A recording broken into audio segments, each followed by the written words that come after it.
Dango Bafet, welcome to Kaizer Chiefs True News Sport. Please keep on watching Kaizer Chiefs and support us. Subscribe, like and comment so that the channel can grow.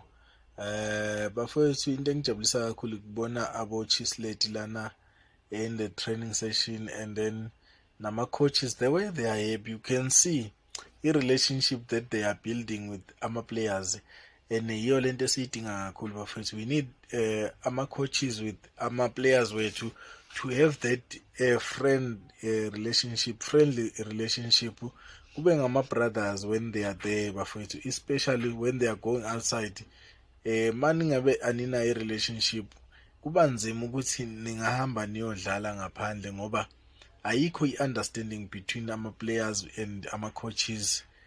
So kuba nzima kakhulu ukuyodlala ngoba akekho ofuna ukulalela omunye mayeqala akhuluma kuba ngathi uza ngokudelela, uyabona. So kube nzima kakhulu, and yiyo lento engijabulisa ukuyibona mabejabulile kanjena ngoba siyababona nabomayo lapha bakhona, they are training with the team.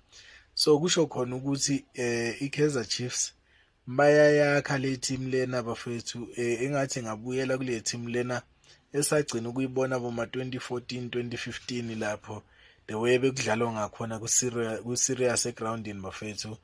And enye into efuneka kakhulu ku-Kaizer Chiefs bafethu, we need ama-structures.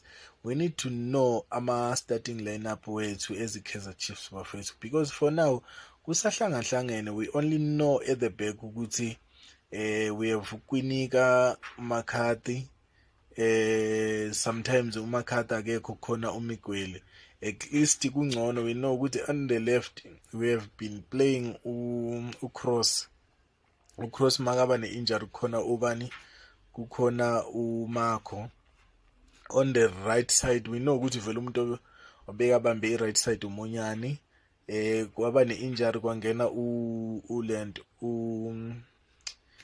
Solomons. So we need ama-structures as Kaizer Chiefs to see our team playing abantu esibaziyo ukuthi laba vele ama-best players. Kodwa I believe ukuthi nabo-Chiefs they will have their time bafethu. Let's keep on supporting our team so that naye ikhona ukukhuthala la ebakhona. Kodwa into ebaluleke kakhulu ukuthi ama-players abuild ama-relationship ukuthi mabeyodlala bekhona ukwazana ukuthi uShabalala mayengena kule side lengapha kumele ngimphase kuphi, and then kumele eyazi ukuthi i-weakness kaShabalala yini, akakhona ukutrapper or uyakhona ukutrapper. So ama-player kumele ayazane kangcono bafethu. Dango bafethu, please subscribe so that the channel can grow. Thank you.